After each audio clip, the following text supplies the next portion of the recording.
Assalamualaikum warahmatullahi wabarakatuh. Perkenalkan, nama saya Yuninda Intan dengan NIM 210512144025.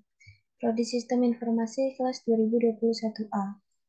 Pada kesempatan saya kali ini, saya akan menjelaskan mengenai model infrastruktur jaringan. Untuk yang pertama, saya akan menjelaskan mengenai pengertian secara umum. Yang pertama yaitu jaringan komputer. Jaringan komputer sendiri merupakan sebuah kumpulan komputer dan peralatan lainnya yang terhubung dalam satu kesatuan. Jaringan komputer himpunan interkoneksi sejumlah komputer autonomous atau otonom atau mandiri. Selanjutnya yaitu sistem terdistribusi. Sistem terdistribusi merupakan suatu sistem perangkat lunak yang dibuat di atas sebuah jaringan. Perangkat lunaklah yang menentukan tingkat keterpaduan dan transparansi suatu sistem jaringan. Perbedaan keduanya terletak pada perangkat lunaknya, khususnya pada sistem operasi, bukan pada perangkat kerasnya. Pengguna sistem terdistribusi tidak menyadari terdapatnya banyak proses dalam sistemnya. Kemudian yaitu infrastruktur jaringan, yaitu merupakan sebuah kumpulan dari sistem komputer yang saling berhubungan satu sama lain yang dihubungkan oleh berbagai macam bagian dari sebuah arsitektur telekomunikasi. Selanjutnya yaitu perbedaan jaringan komputer terpusat dengan jaringan terdistribusi. Jaringan komputer terpusat yaitu sebuah jaringan yang terdiri dari komputer klien atau user dan komputer server, di mana komputer klien bertugas sebagai perantara dalam mengakses sumber informasi atau data yang berasal dari komputer server. Dalam jaringan terpusat ini terdapat istilah DAM terminal atau terminal bisu, yang mana terminal ini tidak memiliki alat pemroses data. Berikut di bawahnya merupakan skema dari jaringan komputer terpusat. Selanjutnya yaitu jaringan terdistribusi, yaitu merupakan hasil perpaduan dari beberapa jaringan terpusat sehingga memungkinkan beberapa komputer server dan klien yang saling terhubung membentuk suatu sistem jaringan tertentu. Berikut di bawah ini merupakan skema dari jaringan terdistribusi. Berikut ini merupakan contoh penerapan dari jaringan komputer terpusat dengan jaringan terdistribusi.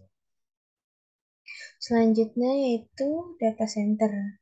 Data center sendiri merupakan fasilitas yang digunakan untuk menempatkan sistem dan komponen-komponen komputer seperti sistem telekomunikasi dan penyimpanan data. Biasanya pusat data juga berhubungan dengan satu daya redundan atau cadangan, mengontrol lingkungan, dan mengamankan serta mencegah dari bahaya. Selain itu, salah satu fungsi data center yaitu sebagai penempatan server untuk database atau website. Berikut merupakan contoh gambar dari data center. Selanjutnya yaitu pembagian jaringan berdasarkan cakupan atau jangkauan geografis. Ada 4, yaitu yang pertama ada PAN atau Personal Area Network, kemudian yang kedua ada LAN atau Local Area Network, selanjutnya yang ketiga yaitu MAN atau Metropolitan Area Network, serta yang terakhir yaitu WAN atau Wide Area Network. PAN atau Personal Area Network merupakan sebuah jaringan yang dipakai untuk berkomunikasi yang hanya dapat digunakan pada jarak dekat saja, mulai dari jarak sentimeter hingga beberapa meter. Contoh dari jaringan PAN ini yaitu ada Bluetooth serta IRDA. Selanjutnya yaitu LAN atau Local Area Network. Jaringan LAN ini merupakan suatu jaringan komputer yang cakupannya hanya wilayah lokal saja. Biasanya IP komputer tersusun masih dalam satu kelas. Contoh dari jaringan LAN ini yaitu seperti jaringan pada lab komputer serta jaringan di warung internet atau warnet. Selanjutnya yang ketiga yaitu MAN atau Metropolitan Area Network. Jaringan MAN ini merupakan gabungan dari beberapa jaringan LAN yang mana menjangkau hingga 10 sampai dengan 50 km. Jaringan MAN ini sendiri digunakan untuk membangun jaringan antar perkantoran atau instansi yang masih dalam wilayah satu kota. Contohnya yaitu ada jaringan bank dan jaringan internet antar gedung kampus. Kemudian yang keempat dan yang terakhir yaitu WAN atau Wide Area Network. Jaringan WAN ini merupakan jaringan yang telah mendunia atau internet. Jaringan ini sangat luas cakupannya, dapat mencapai satu negara bahkan benua. Contoh dari jaringan WAN ini yaitu terdapat internet serta perusahaan internasional. Selanjutnya, saya akan membahas mengenai pembagian jaringan berdasarkan aksesnya, yaitu ada dua. Yang pertama intranet, yang kedua internet. Untuk intranet sendiri merupakan sebuah jaringan komputer berbasis protokol TCP/IP seperti internet, hanya saja digunakan dalam internal perusahaan kantor serta warung internet atau warnet.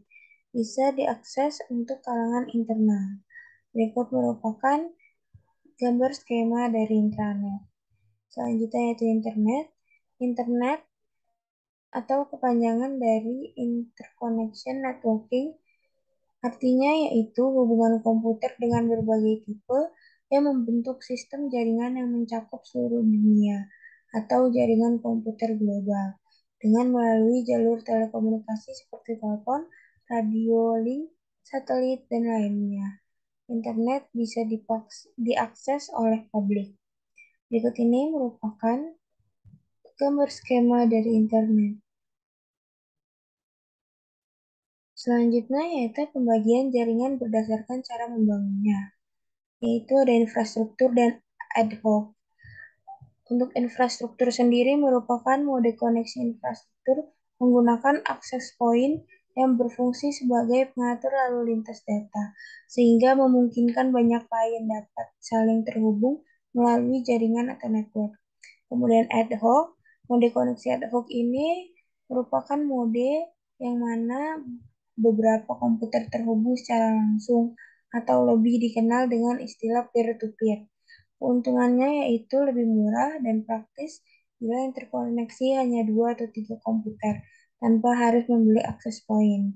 Berikut ini merupakan gambar skema dari jaringan infrastruktur dan ad hoc. Selanjutnya ada topologi jaringan.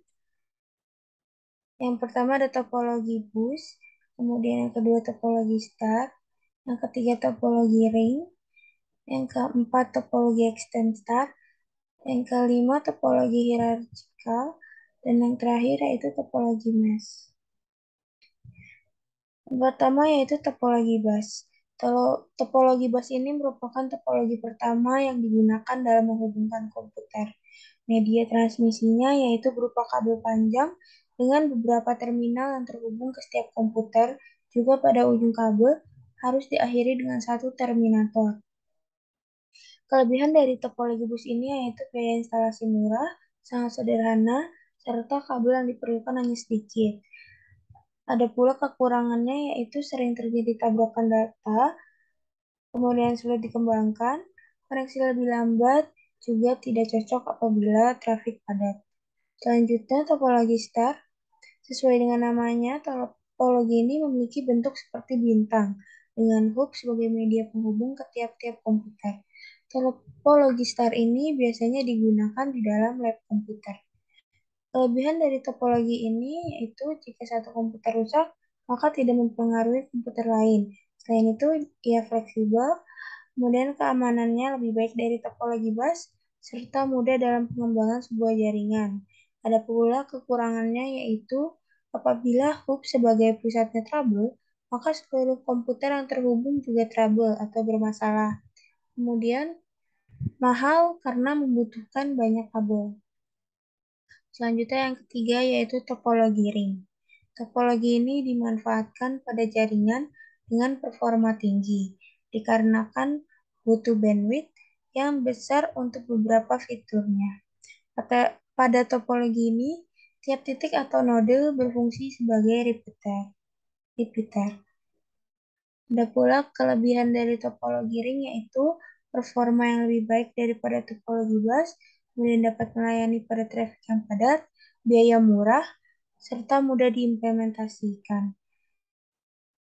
Selain itu, terdapat kekurangannya yaitu kinerja komunikasi dinilai dari banyaknya titik node, kemudian troubleshooting cukup rumit, serta apabila salah satu koneksi putus, maka koneksi yang lainnya juga ikut putus.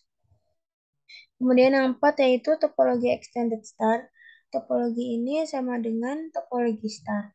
Hanya saja pada topologi extended star ini memiliki lebih banyak repeater dalam satu titik pusat, sehingga jangkauannya lebih panjang. Ada pula kelebihan dari topologi ini yaitu dapat digunakan pada jaringan yang lebih luas, kemudian dapat menambah perangkat baru dengan mudah, serta mudah dalam mendeteksi kerusakan. Ada pula kekurangannya yaitu jika hub pusat mengalami kegagalan, maka seluruh jaringan akan gagal untuk beroperasi. Kemudian membutuhkan banyak kabel dan repeater, serta trafik yang padat akan menyebabkan jaringan bekerja lebih lambat. Selanjutnya yang kelima yaitu topologi hierarkikal atau topologi hierarki, yaitu topologi ini biasa disebut dengan topologi tree karena memiliki susunan jaringan yang bisa dibilang hampir sama dengan pohon yang bercabang. Pada topologi ini, setiap node memiliki tingkatan masing-masing. Ada pula kelebihan dari topologi ini yaitu mudah diimplementasi, juga dapat menjangkau jarak yang lebih jauh. Sedangkan kekurangannya yaitu jika ada node yang rusak, maka node yang berada di level di bawahnya akan terganggu. Kemudian membutuhkan banyak kabel, serta sering terjadinya collision atau ketabrakan data. Yang terakhir yaitu topologi mesh. Topologi ini merupakan gabungan dari topologi ring dan topologi star. Topologi mesh sendiri ini merupakan suatu bentuk hubungan antar perangkat lainnya yang ada di dalam jaringan. Kelebihan dari topologi ini yaitu troubleshooting mudah, kemudian topologi mesh ini memiliki backup jalur, selanjutnya besar bandwidth lebar, serta keamanan yang sangat baik. Ada pula kekurangannya yaitu biaya yang mahal, proses instalasi rumit, serta membutuhkan banyak kabel. Selanjutnya yaitu pembagian jaringan penggunaan kabel. Pembagian jaringan penggunaan kabel ini dibagi menjadi dua, yaitu jaringan berkabel atau wired network, serta jaringan nirkabel atau wireless network. Untuk jaringan berkabel sendiri merupakan jaringan yang menggunakan kabel sebagai media penghubung antara komputer yang satu dengan komputer yang lainnya. Kabel jaringan berfungsi dalam melakukan pengiriman informasi dalam bentuk sinyal listrik atau komputer jaringan. Berikut merupakan skema dari jaringan kabel. Selanjutnya yaitu jaringan nirkabel atau wireless network, yaitu sebuah jaringan yang berfungsi untuk menghubungkan satu komputer dengan komputer lain tanpa menggunakan kabel. Jenis jaringan yang populer dalam kategori jaringan nirkabel ini meliputi jaringan kawasan lokal nirkabel atau wireless LAN atau WLAN atau WLAN dan Wi-Fi.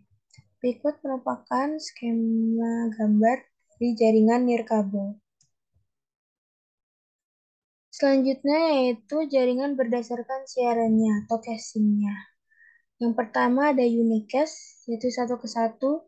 Unicast ini merupakan metode transmisi data dalam jaringan dengan mekanisme 1:1 atau PTP atau point to point.